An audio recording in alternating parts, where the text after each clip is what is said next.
नमस्कार मित्रों। इससे पूर्व कक्षा में हमने मंगलाचरण के विषय को पढ़ा, उसके अर्थ को समझने का प्रयास किया। आज हम लोग लीलावती ग्रंथ के परिभाषा प्रकरण को पढ़ने जा रहे हैं। इस परिभाषा प्रकरण में तत्कालीन मुद्रा, स्वर्ण, अन्न इत्यादि विषयों के मापक या यूं कहें कि जो यूनिट होते हैं, जो मेजरमेंट यूनिट्स होते हैं, उन विषयों को प्रतिपादित किया गया है। आज के समय में इनकी उपयुक्तता क्या है, यह प्रश्न हमारे मन में आ सकता है। तो वस्तुतः आगे चल कर के जब हम इस ग्रंथ के गणित में जो उदाहरण हमें दिए गए हैं उनको पढ़ने का प्रयास करेंगे, उन्हें समझने का प्रयास करेंगे, उस क्रम में हमें इन मुद्राओं की परिभाषाओं का ज्ञान होना आवश्यक है। तभी जाकर के हम उस उदाहरण को समझ पाने में सक्षम हो पाएंगे। तो आइए शुरू करते हैं परिभाषा प्रकरण। वराटकानां दशकद्वयं यत् साकाकिणीताश्च पणश्च तस्रः तेषोडशद्रह्म इहावगम्यो द्रह्मैस्तथा षोडशभिश्च निष्कः। अर्थात इसका अन्वय किस प्रकार से होगा उसे पहले देखते हैं। वराटकानां दशकद्वयं यत् सा काकिणी भवति। वराटक अर्थात कौड़ी, जिसे हम कौड़ी के नाम से भी जानते हैं। तो वराटकानां षष्ठी बहुवचन, यानी कि वराटकों का। कितने वराटक? तो दशकद्वयम, दशकद्वयम अर्थात 20 वराटकों का। सा काकिणी भवति, एक काकिणी कही जाती है।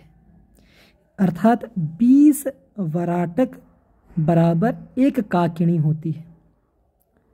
ताह चतस्रः पणः, तो इस प्रकार से जो 4 काकिणी हुई उनका एक पण कहलाता है। ताह, ताह अर्थात काकिणी। वो जो काकिणी है वह कितनी काकिणी? तो चतस्रः, 4 काकिणी का एक पणः, एक पण होता है। ते षोडश पणाः द्रह्मः, इसी प्रकार से 16 पण बराबर एक द्रह्म होता है। और तथा इह षोडशभिः द्रह्मैः निष्कः अवगम्यः, इसी प्रकार से 16 द्रह्म का एक निष्क होता है। तो इसको हम एक चार्ट के माध्यम से समझ सकते हैं। उस चार्ट में हम एक तरफ लिखेंगे 20 वराटक, दूसरी तरफ लिखेंगे बराबर में एक काकिणी, फिर उसके नीचे लिखेंगे 4 काकिणी बराबर, उसके बगल में लिखेंगे एक पण। उसी प्रकार से फिर नीचे लिखेंगे 16 पण बराबर में एक द्रह्म, और अंत में लिखेंगे 16 द्रह्म बराबर एक निष्क। तो इस प्रकार से यह जो मुद्राओं की परिभाषा है वह संपूर्ण होता है। इसके बाद में हम आते हैं भार परिमाण पर। तो कहते हैं तुल्यायवाभ्याम कथितात्र गुंजा वल्लस्त्रिगुंजोद्धरणं च तेष्टौ गद्याणकस्तद् द्वयमिन्द्रतुल्यैः वल्लैस्तथेकौ धाटकः प्रदिष्टः। अत्र यवाभ्याम तुल्या गुंजा कथिता। यवाभ्याम जो है वह तृतीया द्विवचन, अर्थात यवाभ्याम दो यव बराबर एक गुंजा होता है। तुल्या यवाभ्याम गुंजा कथिता। फिर कहते हैं त्रिगुंजः वल्लः। उसी प्रकार से तीन गुंजा बराबर एक वल्ल होता है। तेष्टौ धारणम, अर्थात ते अर्थात वल्ल। वल्ल आठ वल्ल बराबर एक धारण। तद्वयम गद्याणकः। उसी प्रकार से धारण दो धारण होने पर एक गद्याणक होता है। तथा इंद्रतुल्यैः वल्लैः एकः धाटकः च प्रदिष्टः। इंद्र अर्थात 14, तुल्य वल्ल होने पर एक घटक कहा जाता है। इसका भी हम एक चार्ट बना लेंगे, जहाँ पर हम एक तरफ लिखेंगे 2 गुंजा बराबर 2 यव बराबर एक गुंजा। फिर उसके नीचे लिखेंगे 3 गुंजा बराबर एक वल्ल।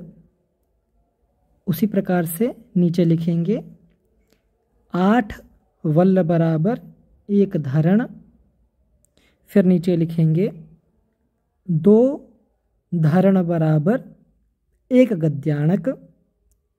उसके नीचे 14 वल्ल बराबर एक घटक। इस प्रकार से यह हमारा भार परिमाण संपूर्ण होता है। अब माशादिमान के बारे में बताते हैं। यह माश क्या है? तो यह सुवर्ण के माप की एक इकाई है। तो कहते हैं दशार्धगुंजम प्रवदन्ति माशम। दशार्धगुंजम प्रवदन्ति माशम। माशाह्वयैः षोडशभिश्च कर्षं। कर्षैश्चतुर्भिश्च पलं तुलाज्ञा। कर्षं सुवर्णस्य सुवर्णसंज्ञम्। अब इसका अर्थ देखते हैं। कहते हैं दशार्धगुंजम प्रवदन्ति माशम। दशार्ध 10 का आधा यानी कि 5, तो 5 गुंजा बराबर एक माश। प्रवदन्ति माशम एक माश कहा गया है। दशार्धगुंजम प्रवदन्ति माशम, माशम प्रवदन्ति एक माश कहा गया है। तदनंतर माशाह्वयैः षोडशभिश्च कर्षं। षोडशभिः माशाह्वयैः कर्षं। 16 माश के बराबर एक कर्ष कहा गया है। उसी प्रकार से चतुर्भिः कर्षैः पलम प्रवदन्ति। 4 कर्ष के बराबर एक पल कहा गया है। तदनंतर सुवर्णस्य कर्ष सुवर्ण संज्ञम भवति इति। सुवर्णस्य एक सुवर्ण कर्ष के तुल्य कहा गया है, उसी की सुवर्ण संज्ञा कही गई है। अर्थात एक कर्ष बराबर एक सुवर्ण होता है। सोने का जो कर्ष है उसी का सुवर्ण संज्ञा दी गई है। तो इस प्रकार से इन 4 श्लोकों में हमने विभिन्न मानों को, इकाइयों को पढ़ा। अब आगे हम अगले भाग में इसी परिभाषा प्रकरण को कंटिन्यू करेंगे।